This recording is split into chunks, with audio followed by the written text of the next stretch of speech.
Thank you, Liz. Thank you, Mayor and Council. We have two planned action ordinances to present to you this evening. The one is on the Greater Downtown Urban Center, and we'll show a map a little bit later in the slides of that location. And then the second is for the Ambaum Boulevard Park corridor.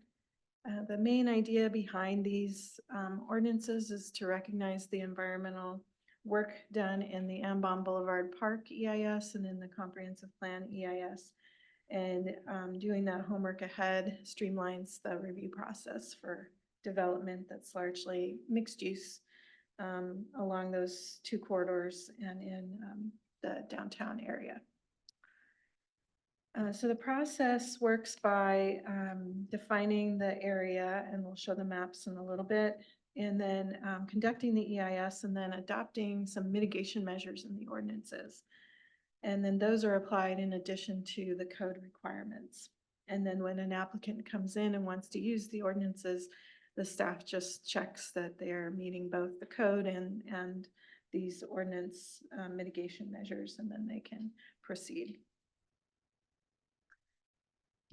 So the benefits of doing this is it allows the city to review the cumulative impacts of development within an area, anticipate that in advance, and create that streamlined permitting process and reduce permitting time.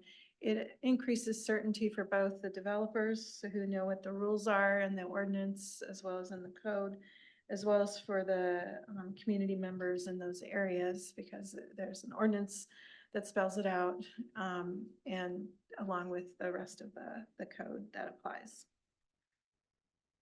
So the key contents of the ordinances are to establish procedures and criteria for evaluating those projects. It sets forth the amount of growth that was tested in the environmental review, so it kind of acts like a bank account.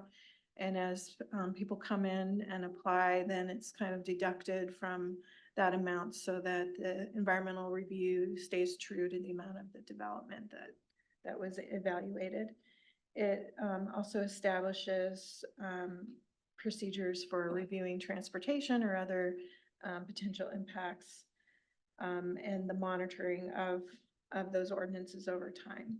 And then the exhibits identify the boundaries of the areas and then the mitigation measures.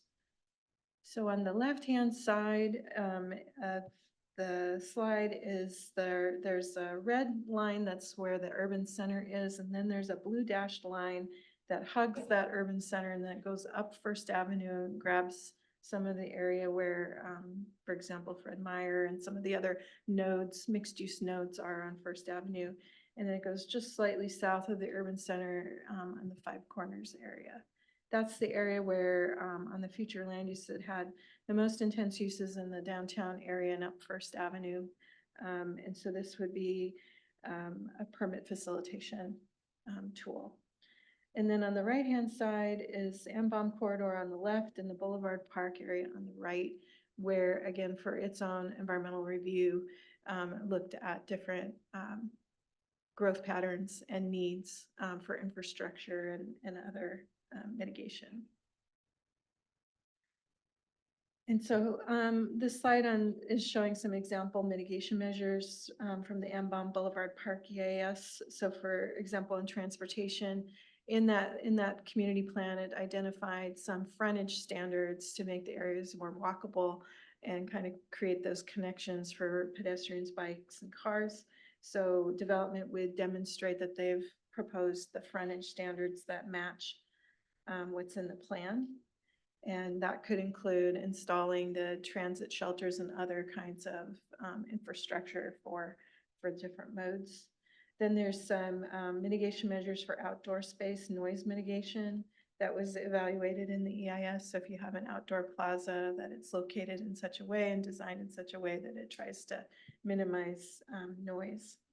And for stormwater, the city had a study done for the Boulevard Park flood reduction project study. And so this tags onto that, and it also identifies some areas where the city would like more information on potential streams or wetlands that are not mapped but appear possible based on that study. So they would provide a little additional information when they come in.